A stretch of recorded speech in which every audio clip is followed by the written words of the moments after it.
Imagina tener 50 millones de dólares en tu cuenta y decidir, de un segundo a otro, que tu vida vale más que cada centavo.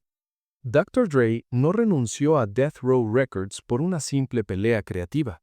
Renunció porque sabía que si se quedaba un mes más, terminaría en la cárcel o en un ataúd.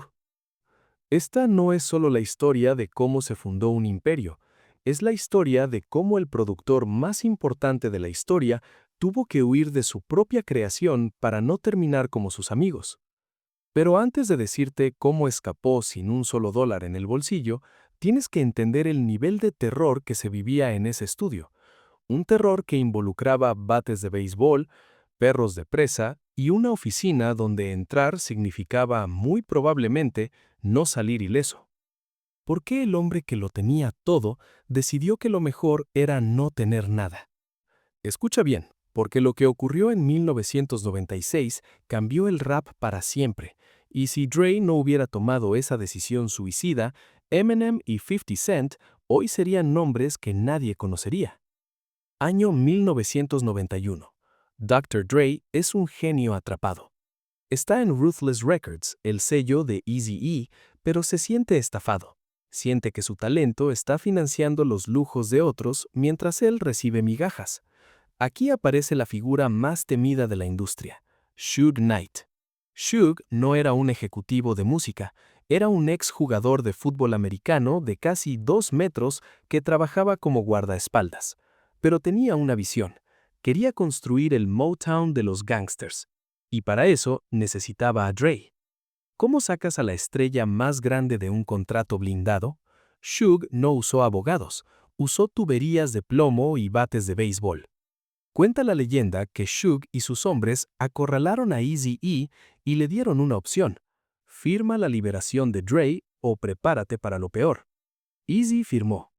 Ese fue el nacimiento de Death Row Records, pero aquí está el primer gran error de Dre. No se dio cuenta de que acababa de cambiar a un jefe injusto por un dictador violento. Había nacido el imperio, pero los cimientos estaban bañados en sangre. Death Row se convirtió en una mina de oro instantánea. The Chronic vendió millones. Snoop Dogg se volvió una estrella mundial. El dinero llovía del cielo. Pero en las oficinas, el ambiente era una pesadilla. Suge Knight no dirigía un sello discográfico, dirigía una pandilla. En los estudios Can-Am, donde se grababa todo, no había solo micrófonos, había armas sobre las consolas de mezcla, había miembros de bandas criminales custodiando las puertas. Imagina intentar producir un hit mundial mientras en la habitación de al lado están golpeando a alguien por una falta de respeto. Dre es un perfeccionista. Es un hombre que puede pasar 20 horas seguidas ecualizando un bombo. Él quería arte. Suge quería guerra.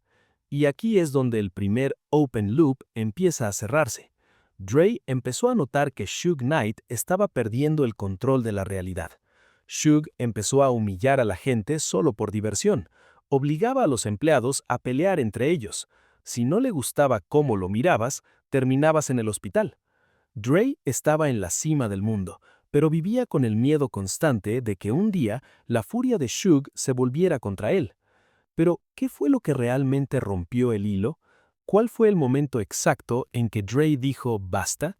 No fue la violencia, fue una traición que involucraba a su mejor amigo. Snoop Dogg estaba enfrentando un juicio por asesinato. Su carrera y su libertad pendían de un hilo. Dre, como amigo y mentor, esperaba que el sello pusiera todos los recursos para salvarlo, pero Suge Knight vio una oportunidad de negocio en la tragedia. A Suge le convenía que sus artistas tuvieran problemas legales. Eso los hacía más auténticos, más vendibles. Dre se dio cuenta de que en Death Row los artistas eran activos, no seres humanos.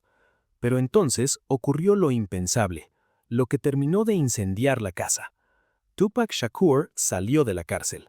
Suge Knight pagó la fianza de 1.4 millones de dólares para sacar a Pac de la prisión a cambio de un contrato de 3 discos. Para el mundo era la unión definitiva, el mejor productor y el mejor rapero juntos. Para Dre fue la señal de que tenía que irse. ¿Por qué? Porque Tupac llegó con una mentalidad de guerra.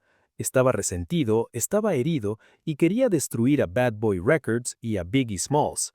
Death Row dejó de ser un sello de música para convertirse en el frente de batalla de una guerra de costas. Dre no quería ser parte de eso. Él no era un gángster, él era un músico. Y aquí es donde la parte que nadie te cuenta. Tupac y Dre nunca se llevaron bien.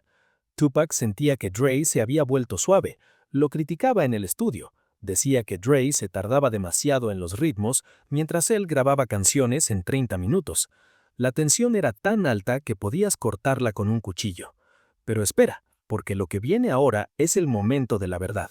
El momento en que Dre camina hacia la oficina de Suge Knight para decirle que se va. ¿Sabes qué pasa cuando intentas renunciar al sello más peligroso del mundo? Normalmente no sales caminando. Marzo de 1996. Dr. Dre entra a la oficina. Suge Knight está sentado detrás de su escritorio, rodeado de sus hombres. Dre dice las palabras que nadie se atrevía a decir. Me voy. Quiero empezar lo mío. El silencio en esa habitación debió ser ensordecedor. Suge Knight le hizo una oferta que era más una amenaza. Puedes irte, pero no te llevas nada. Y cuando digo nada, es nada. Dr. Dre, el hombre que construyó Death Row, el hombre que produjo cada éxito que los hizo millonarios, aceptó dejar atrás su participación en el sello. Renunció a sus acciones, renunció a las regalías de sus canciones pasadas, renunció a los masters de The Chronic. Se estima que Dre dejó sobre la mesa más de 50 millones de dólares de la época. Hoy serían cientos de millones. ¿Por qué lo hizo? Porque Dre entendía algo que Suge no. El dinero se puede volver a ganar, pero la paz mental y la libertad no tienen precio. Caminó hacia su coche, se fue y nunca miró atrás. Pero aquí es donde la historia se pone oscura para el resto del mundo. Apenas unos meses después de que Dre se fuera, ocurrió lo que él tanto temía. Tupac Shakur fue asesinado en Las Vegas. Poco después, Suge Knight terminó en la cárcel por violar su libertad de prisión. El Death Row Records, el imperio que iba a durar 1000 años, se desmoronó en cuestión de meses. Si Dre se hubiera quedado, probablemente habría estado en ese coche en Las Vegas, o probablemente habría terminado en la celda de al lado. Su traición al sello no fue por odio, fue por sobrevivencia. Pero ahora Dre está solo. No tiene equipo, no tiene artistas y la industria entera se ríe de él. Decían que Dre estaba acabado, que sin Suge Knight y sin el peligro de Death Row, su música ya no importaba. Y por un momento pareció que tenían razón. Dre fundó Aftermath Entertainment. Su primer álbum compilatorio fue un fracaso absoluto. Las críticas fueron despiadadas. Dr. Dre ha perdido el toque, decían los periódicos. Estaba deprimido. Estaba encerrado en su estudio, tirando a la basura ritmo tras ritmo. Sentía que su gran apuesta, la de dejarlo todo por su libertad, había sido el error más grande de su vida. Pero entonces ocurrió el milagro, un milagro que llegó en forma de un cassette que Jimmy Iovine encontró en el suelo del garaje de un empleado. Era el cassette de un chico blanco de Detroit, un chico con una rabia y una técnica que nadie había escuchado antes. Cuando Dre escuchó a Eminem, supo que tenía su revancha, pero sus asesores le dijeron, Dre, no puedes firmar a un rapero blanco, vas a destruir lo poco que queda de tu carrera. ¿Sabes qué respondió Dre? Me importa un carajo si es verde o morado, este chico es un genio. Eminem no solo salvó la carrera de Dre, Eminem validó la decisión de Dre de dejar Death Row. A través de Aftermath, Dre demostró que el poder no estaba en las armas de Suge Knight, sino en su propio oído para el talento. Después vino 50 Cent, después vino Beats by Dre, después vino la venta a Apple por 3.000 millones. Ahora miremos atrás. ¿Qué pasó con los que se quedaron en Death Row? La mayoría terminaron en la oscuridad, en la cárcel o en la ruina. Suge Knight hoy cumple una condena de 28 años por homicidio. El sello pasó por manos de empresas de juguetes y terminó siendo comprado por Snoop Dogg décadas después, casi como un acto de nostalgia poética. La traición de Dre no fue una traición a sus amigos, fue una traición a un sistema de violencia que estaba devorando al hip hop desde adentro. Dre eligió ser un ejecutivo antes que un gángster, eligió el futuro antes que el presente. Y esa es la lección para ti que estás viendo esto. A veces, para ganar el juego, tienes que estar dispuesto a abandonar la partida cuando todavía tienes todas las fichas.